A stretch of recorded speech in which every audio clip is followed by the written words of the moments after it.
Mi padre no alzó la voz cuando lo dijo, no le hizo falta porque la habitación estaba ya lo suficientemente en silencio como para oír el reloj sobre la chimenea haciendo tic-tac como si fuera una cuenta atrás. Firma el traspaso, dijo con calma, deslizando la carpeta sobre la mesa de roble, los 9,8 millones de euros íntegros para tu hermana Beatriz. Me quedé mirando el papel, los nombres, las cifras y la certeza en su rostro antes de responder, no voy a firmar. Fue entonces cuando mi madre se levantó tan rápido que su silla chirrió contra el suelo de baldosas y su mano salió de la nada, zas, soltándome una bofetada.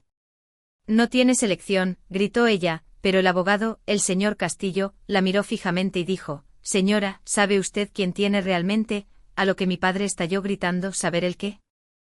Aquella reunión, la que pensaron que me rompería, se suponía que iba a ser, solo la familia. Esa fue la frase que mi madre usó por teléfono 3 días antes con esa voz demasiado dulce, tensa como papel film, diciendo, solo la familia, nada formal, necesitamos estar todos en la misma página, pero esas palabras deberían haberme advertido.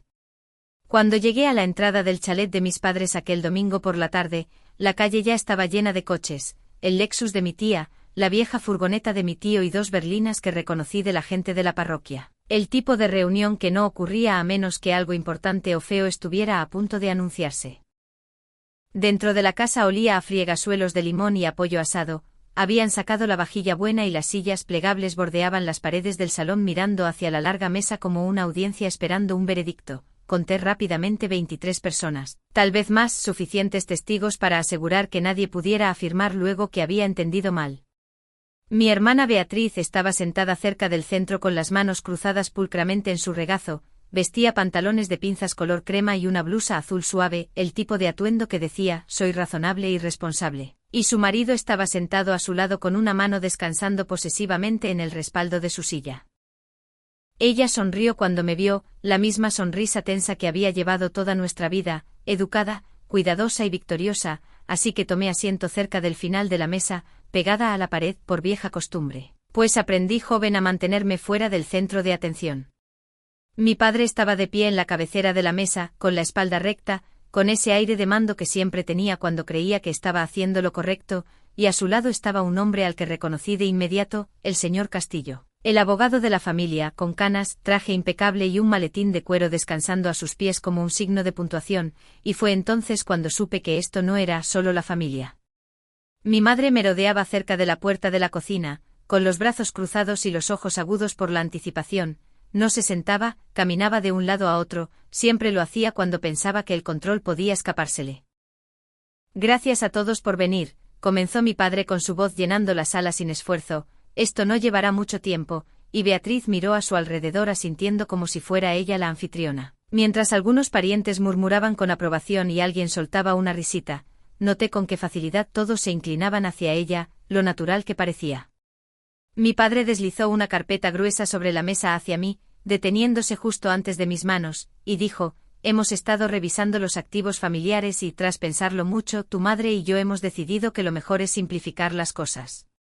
Abrí la carpeta lentamente no porque estuviera confundida, sino porque ya sabía lo que encontraría, valoraciones de propiedades, resúmenes de inversiones, lenguaje de fideicomisos, y el número aparecía en negrita y sin disculpas en la primera página. 9.800.000 euros, con mi nombre ya impreso en la línea de la firma, en blanco, esperando.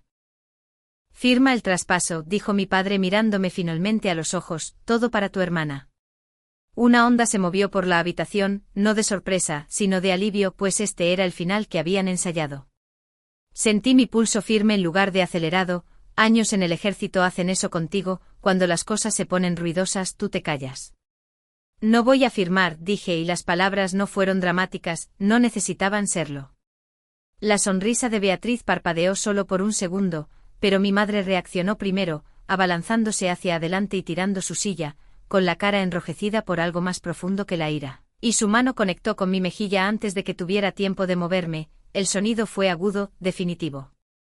No tienes elección, gritó ella, ¿me oyes? No la tienes. La habitación se congeló, alguien jadeó, alguien más susurró mi nombre y noté sabor a metal, no sangre, solo el shock del golpe, mi mejilla ardía, pero mi mano permaneció plana sobre la mesa. El señor Castillo se levantó lentamente ajustándose las gafas, sus ojos se movieron de la mano levantada de mi madre a mi cara y luego de vuelta a la carpeta. Señora, dijo con cuidado, ¿sabe quién tiene realmente? ¿No que? Rugió mi padre golpeando la palma en la mesa tan fuerte que los platos traquetearon, ¿qué está insinuando siquiera? Todas las cabezas se giraron, todos contuvieron la respiración, y miré a mi padre, lo miré de verdad, a la certeza grabada en su expresión, a la confianza de un hombre que creía que el suelo bajo sus pies era sólido porque siempre lo había sido. Realmente no lo sabéis, dije en voz baja, y la confusión se extendió por la habitación como una fuga lenta. Mi padre soltó una risa seca y despectiva diciendo, no empieces con esto, siempre has tenido problemas para aceptar la realidad. Realidad, esa palabra me había seguido toda mi vida, generalmente como una advertencia, sé realista, no hagas esto más difícil de lo necesario, Beatriz necesita esto más que tú. El señor Castillo se aclaró la garganta de nuevo, pero mi madre lo interrumpió diciendo, está siendo egoísta, siempre hace esto, pone las cosas difíciles después de todo lo que hemos hecho por ella. Levanté la mano ligeramente no para defenderme, sino para pedir paciencia, y dije, no voy a firmar, repetí, y antes de que nadie diga otra palabra, creo que deberíais escuchar por qué. Beatriz se inclinó hacia adelante ahora con los ojos brillantes y la voz suave, diciendo, solo estamos tratando de mantener a la familia unida, tú apenas estás aquí ya, tienes tu carrera, tu vida. Ahí estaba el encuadre familiar, yo tenía suficiente, por lo tanto, yo debía ceder. Cerré la carpeta suavemente y la empujé de vuelta a través de la mesa diciendo, no me invitasteis aquí para hablar, me invitasteis para obedecer. El abogado finalmente habló con voz firme pero con un toque de preocupación. Antes de que se firme cualquier documento, hay algunas aclaraciones que debemos hacer. Mi padre se volvió hacia él, esto es sencillo. Puede que no lo sea, respondió el señor Castillo. Los ojos de mi madre iban de uno a otro preguntando, ¿qué significa eso? Me recosté en mi silla, el escozor en mi mejilla desvaneciéndose en un dolor sordo, y la habitación se sintió de repente más pequeña, más tensa, como el aire antes de una tormenta. Significa, dije, que me estáis pidiendo que firme la renuncia a algo que en realidad no controláis. El silencio que siguió fue lo suficientemente pesado como para presionar mis oídos.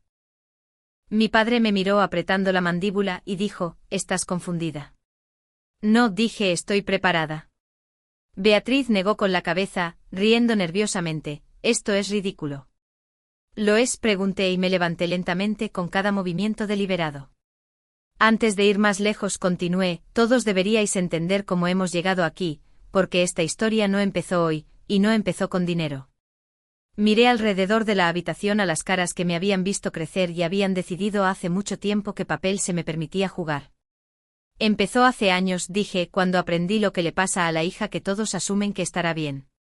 Al crecer mi familia nunca lo llamó favoritismo, no lo necesitaban, el favoritismo era simplemente la forma de nuestras vidas, es como la forma en que los muebles se quedan en el mismo lugar el tiempo suficiente para que dejes de notar que están allí. Beatriz era 3 años mayor que yo, lo que en nuestra casa se traducía en algo mucho más permanente que la edad, ella fue la primera nieta, los primeros pasos, la primera sonrisa que todos recordaban. Para cuando yo llegué la narrativa familiar ya había sido escrita y el nombre de Beatriz estaba impreso en negrita en la parte superior, ella era la organizada, la confiable, la niña que según mis padres, tenía cualidades de liderazgo antes incluso de aprender a atarse los zapatos. Yo era la otra, no deseada, no amada, simplemente se esperaba que me las apañara. Cuando Beatriz lloraba mi madre corría, cuando yo lloraba, me decían que era fuerte. Cuando Beatriz tenía problemas mi padre intervenía, cuando yo tenía problemas me recordaban que siempre había sido independiente. «Estarás bien», decían una y otra vez como una bendición, como un despido. En las cenas familiares Beatriz se sentaba junto a mi padre, poniéndolo al día sobre sus planes, sus clases, sus objetivos, él escuchaba, asintiendo, ofreciendo consejos.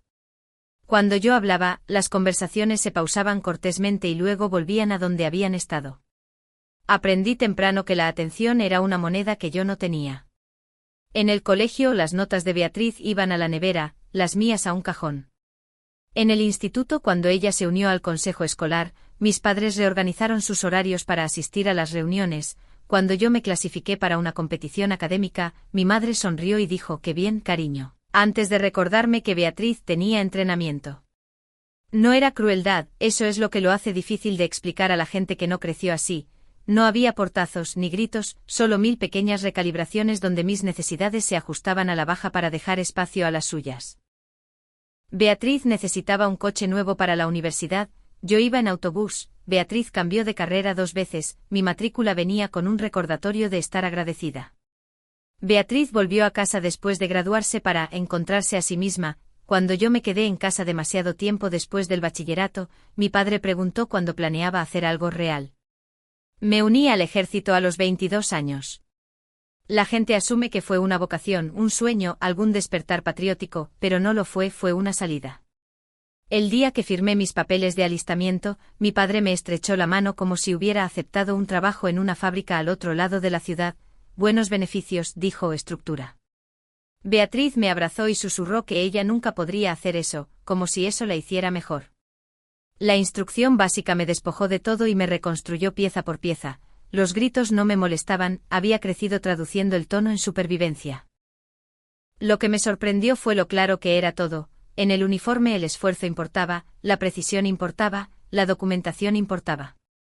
Nadie preguntaba de quién era hija, nadie esperaba que me encogiera para que otro pudiera brillar. Por primera vez en mi vida, estar callada no me hacía invisible, me hacía observadora.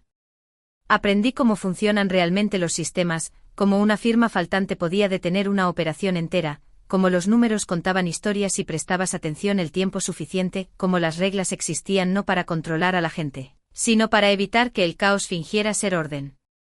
Cuando volvía a casa de permiso, el contraste era discordante. Beatriz estaba ayudando a mis padres a gestionar las cosas, sus inversiones, sus cuentas, su papeleo.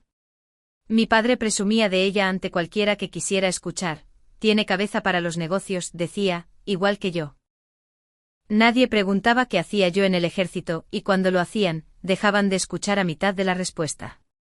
No necesitas preocuparte por el dinero, me dijo una vez mi madre tomando un café, Beatriz se encarga de ese lado de las cosas.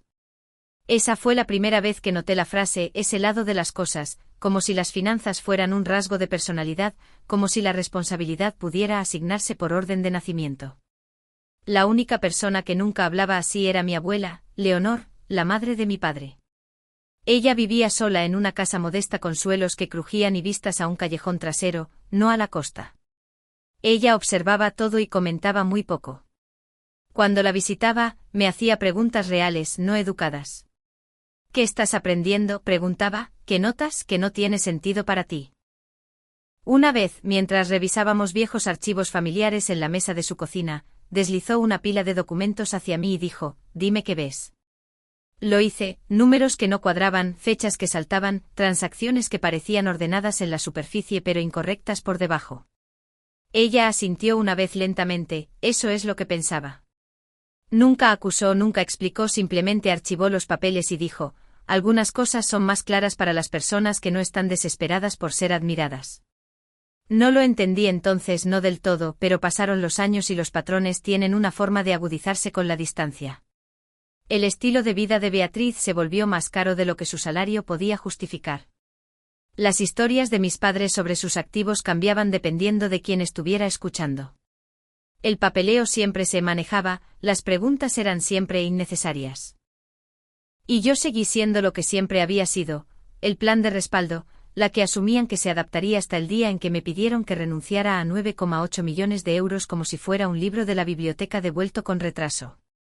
Sentada en ese salón con mi mejilla aún caliente por la mano de mi madre, me di cuenta de algo con sorprendente claridad, no me habían invitado porque me respetaran, me habían invitado porque creían que me doblegaría. Y esa creencia de que las chicas calladas siempre obedecen estaba a punto de costarles todo lo que pensaban que controlaban. Porque mientras estaban ocupados decidiendo quién merecía qué, yo había estado aprendiendo algo mucho más peligroso, había aprendido a leer la verdad cuando se escondía a plena vista. Y pronto iban a aprender qué pasa cuando la hija a la que todos subestiman deja de interpretar el papel que le asignaron. La primera vez que me di cuenta de que algo iba mal no llegó como una revelación. No hubo un jadeo dramático, ningún momento en que la habitación se inclinara y todo cobrara sentido. Llegó en silencio, como suele hacerlo la verdad, a través de la repetición. Estaba en casa con un permiso corto, apenas 10 días entre misiones, y había ido a ver a mi abuela Leonor porque ella me lo había pedido. no exigido, pedido, y eso solo ya lo hacía diferente. Su cocina olía a café solo y jabón de limón, y los papeles estaban esparcidos por la mesa en pilas cuidadosas sujetas con un viejo pisapapeles de cristal con forma de manzana. Ella no parecía ansiosa, parecía resuelta. Quiero tus ojos en esto, dijo tocando la pila más cercana, no tu opinión, tus ojos. Así era como ella siempre planteaba las cosas, observación primero, juicio después. Me senté y empecé por donde siempre lo hacía, fechas, encabezados, totales, resúmenes de ingresos por alquiler, distribuciones de inversiones, gastos de mantenimiento. A simple vista, todo parecía ordenado, demasiado ordenado. Pasé una página, luego otra. El nombre del mismo proveedor aparecía 3 veces en un trimestre, reparaciones de emergencia, todas por debajo del mismo umbral de dinero para no requerir autorización especial, cada una aprobada por Beatriz, cada una pagada puntualmente. Ese tejado no puede ser reemplazado 3 veces en 4 meses, dije sin levantar la vista. Leonor asintió, pero no sonrió. Seguí adelante. Una partida etiquetada como costes administrativos varios, se inflaba año tras año, reembolsos de viajes vinculados a visitas a sitios que no coincidían con las fechas de renovación de contratos, cheques escritos en lugar de transferencias electrónicas, justo con la frecuencia suficiente para evitar patrones que un revisor casual pudiera notar. No era un robo en el sentido de las películas, era algo mucho más familiar, asunción. La asunción de que nadie miraría de cerca, de que incluso si alguien lo hiciera, no entendería lo que estaba viendo, y si lo entendía, no protestaría. Exhalé lentamente y dije, estas cuentas no están estructuradas de la manera que dice tu hijo. Leonor cruzó las manos y dijo, no, no lo están. Alcanzó una carpeta que yo no había abierto aún, esta era más pesada, papel más grueso, bordes nítidos. Dentro había documentos de fideicomiso, no borradores, copias ejecutadas, un fideicomiso revocable establecido años antes, activos listados meticulosamente, propiedades, cuentas, contingencias, y una cláusula que hizo que mi respiración se detuviera levemente, autoridad sucesoria. Mi nombre no como beneficiaria, no como receptora, sino autoridad. La miré. ¿Cuándo hiciste esto? Cuando me di cuenta, dijo con calma, de que el amor no impide que la gente tome decisiones egoístas, solo los hace mejores justificándolas. Quise discutir, suavizarlo, sugerir que había habido malentendidos, pero los números no mentían y tampoco los documentos. No quería conflicto, continuó ella, quería continuidad, alguien que protegiera lo que existe, no que lo drenara para validarse. Hizo una pausa, estudiando mi cara. ¿Tú sabes cómo hacer eso? Tragué saliva y dije, Beatriz no se tomará esto bien. La boca de Leonor se contrajo, Beatriz siempre ha recibido bien los aplausos, esto no es eso. No me pidió que prometiera nada, no lo necesitaba.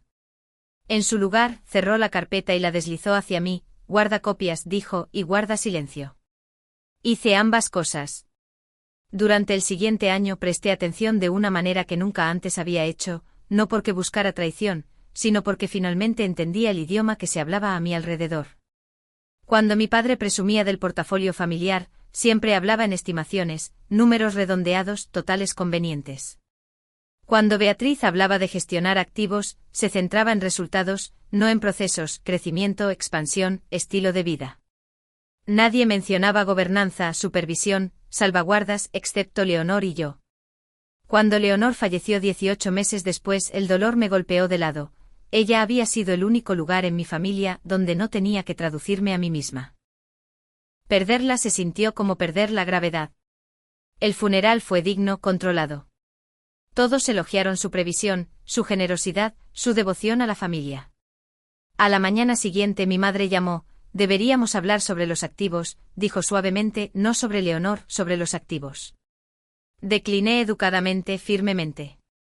3 semanas después, llegó el primer mensaje de Beatriz, necesitamos simplificar las cosas, esto no tiene por qué ser difícil, papá se está haciendo mayor. Cada mensaje de texto llevaba el mismo subtexto con el que había crecido, apártate. No respondí. En su lugar, me reuní con un abogado independiente, no para desafiar nada, sino para confirmarlo. Revisó el fideicomiso, los registros, los instrumentos grabados. Es sólido, dijo, y estructurado muy intencionadamente.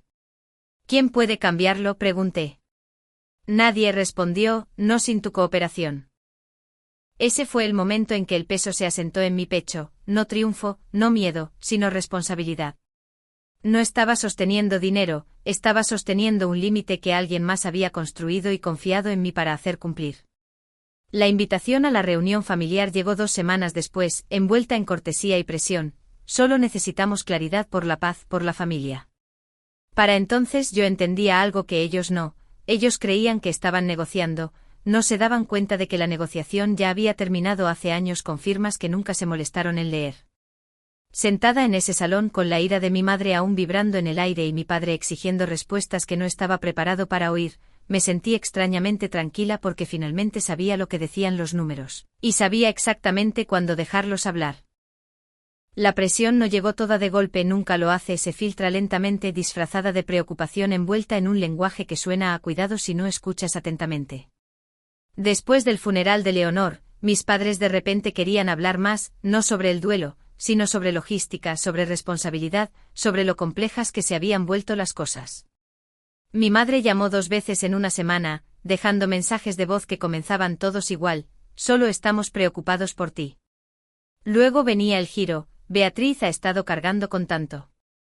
Luego la conclusión: no querrás hacer esto más difícil de lo que ya es. Beatriz me escribió desde un número nuevo como si la distancia pudiera suavizar la petición: la salud de papá no es lo que solía ser, esto se trata de estabilidad, tú ni siquiera vives aquí ya. Leí cada mensaje una vez, luego los archivé. La invitación a la reunión familiar llegó por correo electrónico: asunto, discusión familiar, domingo, sin detalles, sin agenda, solo 1 hora en la dirección de mis padres. Casi no fui, no porque tuviera miedo, sino porque parte de mí ya sabía cómo se desarrollaría. Podía escuchar los argumentos antes de que se pronunciaran, ver las expresiones en sus caras, sentir el peso de estar en minoría en una habitación diseñada para hacer que la disidencia se sintiera grosera. Pero la evasión habría confirmado sus suposiciones, así que fui. La mañana de la reunión, planché mi uniforme con cuidado, aunque sabía que no lo usaría. Los viejos instintos tardan en morir: orden antes de la confrontación, preparación antes del impacto. Elegí ropa neutral, nada que pareciera defensivo, nada que pareciera desafiante. Cuando llegué, mi madre me abrazó demasiado fuerte, con los brazos rígidos. Nos alegra que estés aquí, dijo guiándome ya hacia el salón. La casa había sido reorganizada, los muebles empujados hacia atrás, sillas añadidas como un tribunal disfrazado de reunión. Beatriz ya estaba allí hablando animadamente con mi tío. Levantó la vista cuando me vio y ofreció una sonrisa suave y ensayada. Me alegro mucho de que hayas venido, dijo, esto no tiene por qué ser incómodo. Esa era la frase que siempre usaba justo antes de que las cosas se volvieran exactamente eso. Mi padre esperó hasta que todos se hubieron sentado antes de hablar. No preguntó cómo estaba, no preguntó si había conducido mucho tiempo, fue directo al grano. Necesitamos claridad, dijo cruzando las manos sobre la mesa, no podemos seguir operando en la incertidumbre. Beatriz asintió: no es justo para nadie. Noté lo rápido que dijo eso: nadie, no todos. El señor Castillo se aclaró la garganta abriendo su maletín. Hemos preparado un traspaso sencillo, dijo, está destinado a consolidar los activos bajo una sola parte gestora. Y esa parte es Beatriz, añadió mi madre, aguda e inmediata, porque ella está aquí, está involucrada, ha estado haciendo el trabajo. Esperé. Mi padre deslizó la carpeta hacia mí, la misma que luego empujaría a través de la mesa de nuevo, esperando obediencia. Firma esto, dijo, y todos podremos avanzar. Miré el papel, luego a él. No, dije. La habitación reaccionó como si hubiera hablado otro idioma. Mi madre se levantó abruptamente. Perdona. No voy a firmar, repetí, ni hoy, ni nunca. Beatriz suspiró, negando con la cabeza. ¿Por qué haces esto? Esa es mi pregunta, respondí. Mi padre se inclinó hacia adelante. Esto no se trata de ti, dijo, estás siendo emocional. Casi me reí, emoción era la única cosa que no estaba trayendo a la habitación. Esto se trata de la familia, insistió mi madre, y a veces eso significa hacer sacrificios. Me encontré con su mirada. He estado haciendo sacrificios toda mi vida. Su mano salió de la nada, el sonido resonó más fuerte de lo que debería haberlo hecho, agudo, final. No tienes elección, gritó ella, ¿me oyes? No la tienes.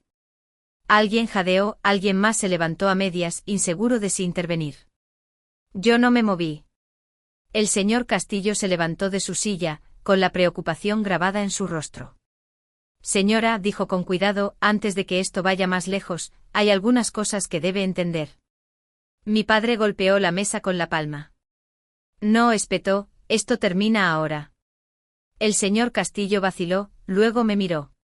Le di el asentimiento más pequeño. Se volvió hacia mi madre. ¿Sabe quién tiene realmente la autoridad sobre estos activos? Mi padre estalló. Saber el que gritó, deje de hablar en acertijos. La habitación se quedó en silencio. Sentí el tirón familiar de suavizar las cosas, de explicar, de hacerlo más fácil para todos los demás, el reflejo de la niña que mantenía la paz. Lo ignoré. Me estáis pidiendo que firme la renuncia a algo que no controláis, dije uniformemente, y lo estáis haciendo delante de testigos porque creéis que la presión funcionará. La cara de Beatriz se enrojeció. ¿Estás tergiversando esto? No, dije, lo estoy nombrando. Mi padre me miró como si estuviera viendo a una extraña.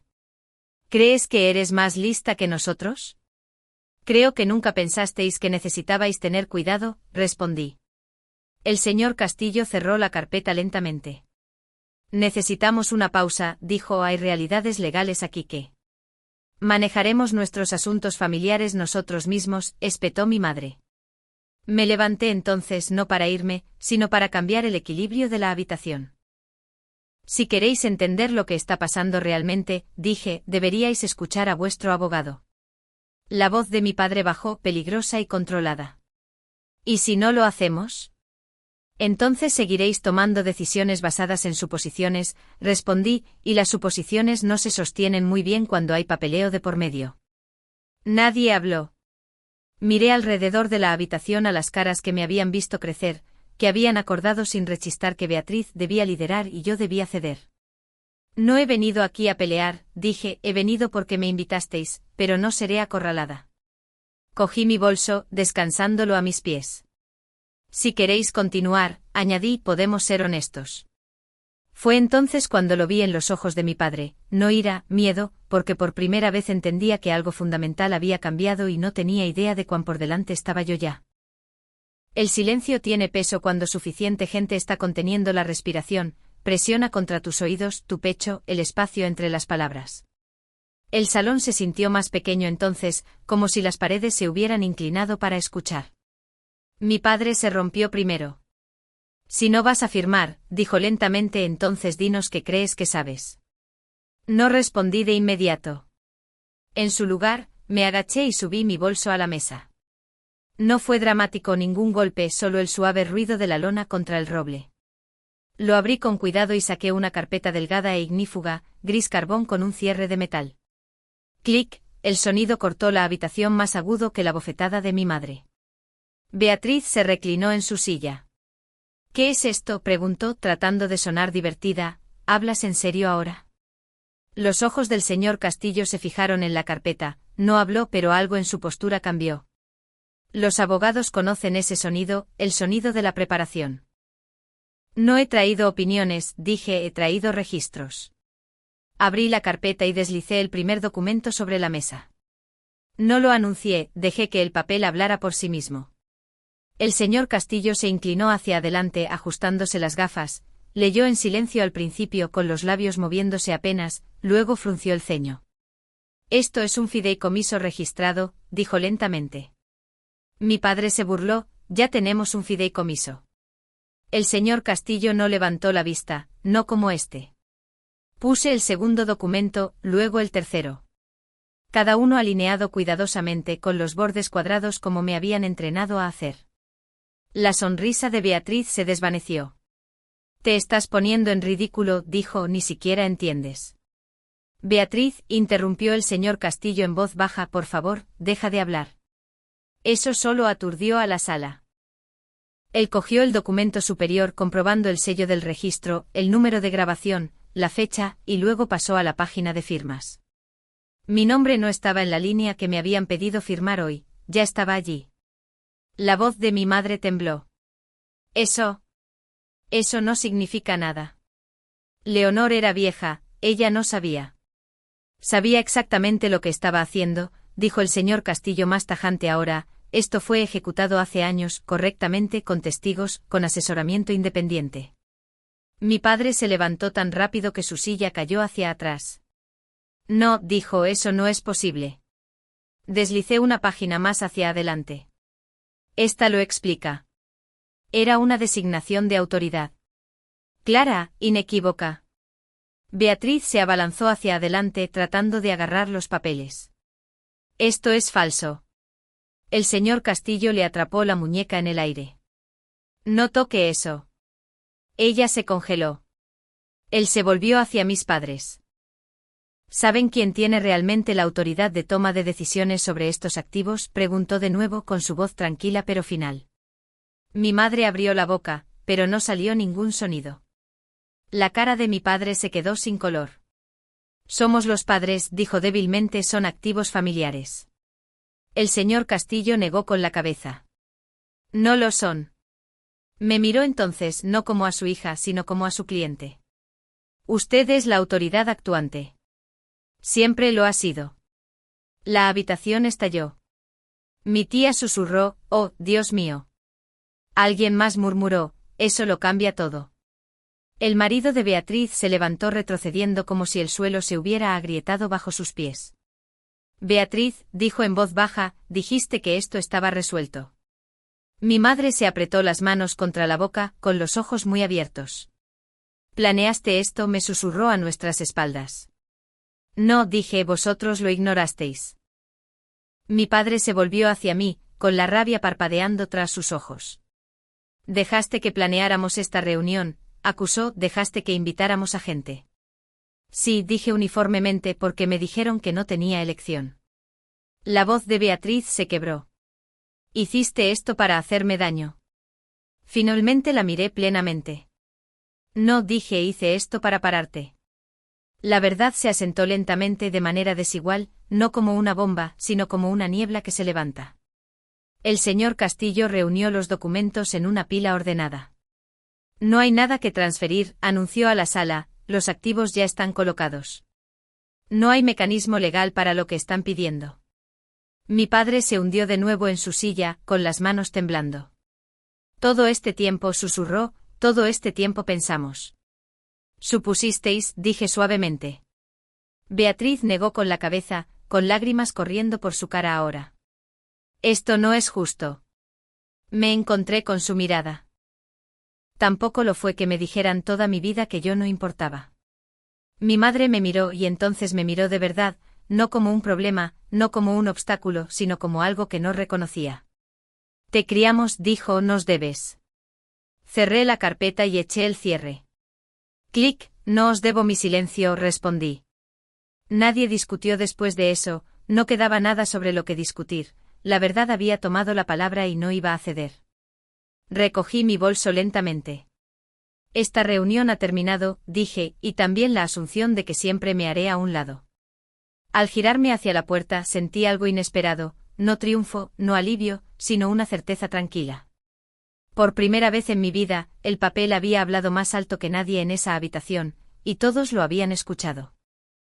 Las consecuencias rara vez llegan con drama, no dan portazos ni gritan acusaciones, se mueven en silencio metódicamente como papeleo procesado en segundo plano mientras la gente todavía está discutiendo sobre sentimientos.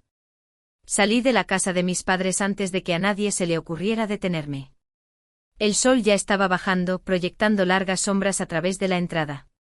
Me detuve solo un momento junto a mi coche, escuchando el sonido amortiguado de voces dentro confusas, superpuestas, despojadas de la certeza con la que habían entrado. Luego subí, cerré la puerta y me fui. No me sentí victoriosa, me sentí cansada. Esa noche dormí profundamente por primera vez en semanas, sin repetir conversaciones, sin ensayar defensas, solo la quietud constante que viene cuando una decisión ya no es teórica. La repercusión comenzó a la mañana siguiente. El señor Castillo llamó primero, su tono era profesional pero diferente ahora, cuidadoso, respetuoso. Habrá ajustes, dijo, algunas cosas que sus padres creían que estaban en marcha, simplemente no lo están. Le di las gracias y terminé la llamada. Para el mediodía, Beatriz había llamado 6 veces, no contesté. Para la noche el chat grupal de la familia estalló. ¿Cómo pudiste hacernos esto? Mamá no ha parado de llorar, avergonzaste a papá delante de todos, esto no es lo que la abuela hubiera querido. Leí cada mensaje una vez, luego silencié el hilo. En su lugar, abrí mi portátil e hice lo que me habían entrenado para hacer, revisé, verifiqué, documenté.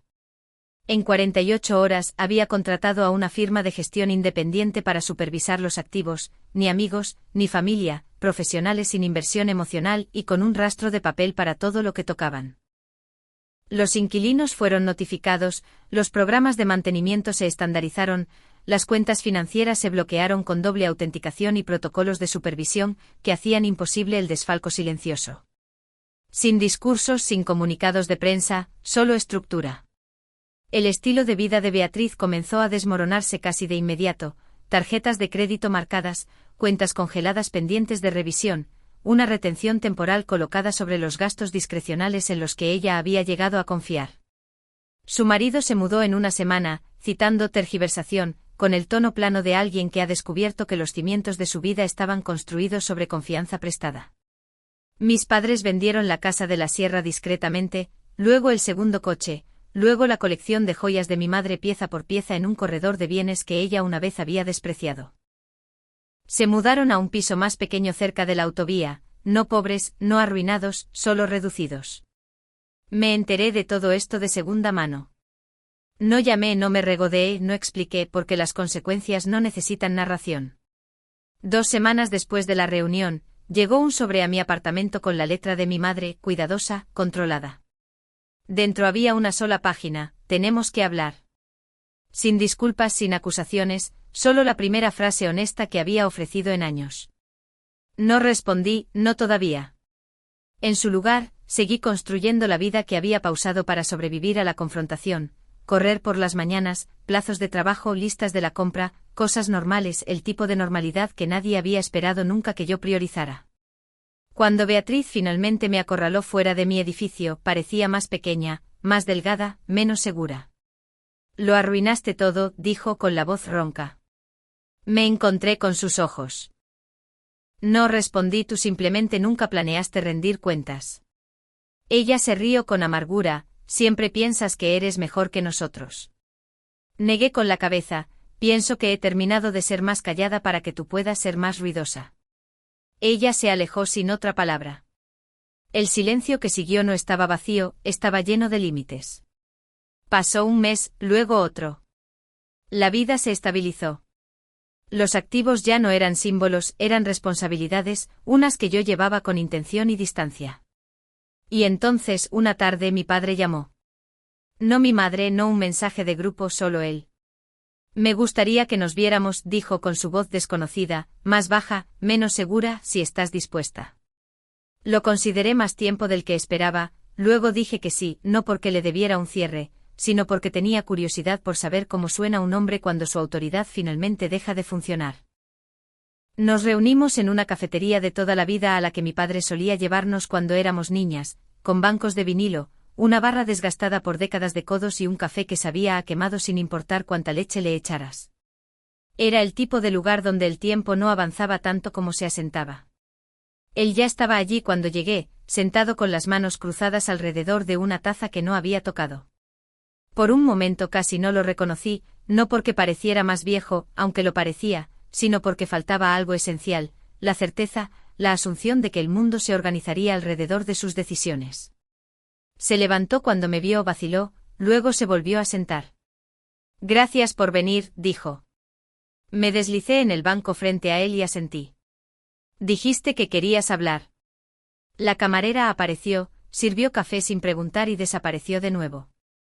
Nos sentamos en el silencio que ella dejó atrás.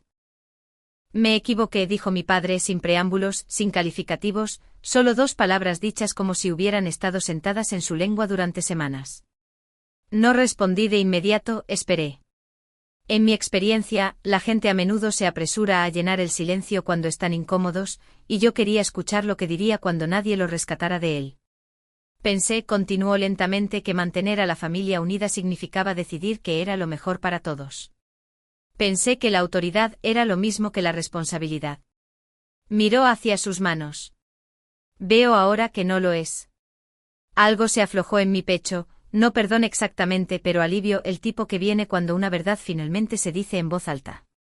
No preguntaste, dije, decidiste. Él asintió, lo hice. Otra pausa, esta más pesada. Debería haberte protegido, dijo en voz baja. En lugar de eso, traté tu silencio como consentimiento. Eso aterrizó más fuerte de lo que esperaba, no porque fuera dramático, sino porque era exacto. Aprendí a estar callada porque mantenía la paz, dije, no porque estuviera de acuerdo. Lo sé, respondió, ahora lo veo.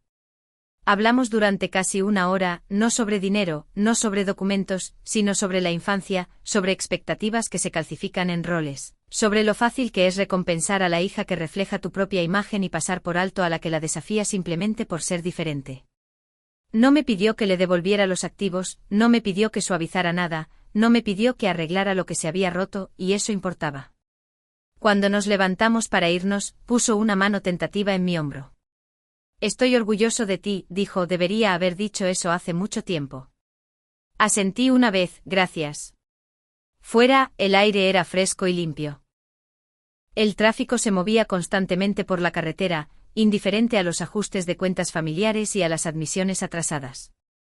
La vida no se resolvió mágicamente después de eso, mi madre tardó más, Beatriz más, y aún así, algunas relaciones permanecieron distantes, educadas, redefinidas. Pero algo fundamental había cambiado, ya no me explicaba a mí misma, ya no me encogía preventivamente. Los activos se estabilizaron, los inquilinos se sintieron seguros, los sistemas funcionaron como se suponía que debían hacerlo, no porque alguien estuviera vigilando de cerca, sino porque la responsabilidad se había incorporado a la estructura. Y yo construí una vida que se sentía como mía, una que no requería permiso. A veces, tarde por la noche, pienso en la versión de mí misma que se sentó en silencio en esa mesa de roble, con la mejilla ardiendo, a la que le dijeron que no tenía elección. Pienso en cuántas personas son llamadas a firmar la renuncia a partes de sí mismas en nombre de la armonía, con qué frecuencia se usa el amor como palanca. Si pudiera hablar con ella ahora, le diría esto: siempre tuviste una elección, simplemente no tenías la prueba todavía. Para cualquiera que esté escuchando y que alguna vez haya sido presionado para cumplir, para quedarse callado, para renunciar a lo que importa porque hace que alguien más se sienta más cómodo, tus límites no son traición, tu claridad no es crueldad, y a veces, lo más poderoso que puedes hacer es dejar que la verdad hable por sí misma.